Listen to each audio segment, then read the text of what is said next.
சிறகுகள் நிழலில் எந்நாளும் என்னை அரவணைத்திடு இறைவா.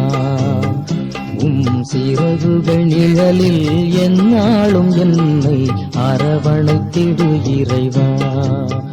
அந்த இருளிலும் ஒளி சுடரும் வெண்தணலிலும் மனம் குளிரும். அந்த இருளிலும் ஒளி சுடரும் வெண்தணலிலும் மனம் குளிரும். உந்தன் கண்களும் இணைத்து எந்நாளும் என்னை காத்திடு என் இறைவா. சிறகுகள் நிழலில் எந்நாளும் என்னை அரவணைத்திடு இறைவா.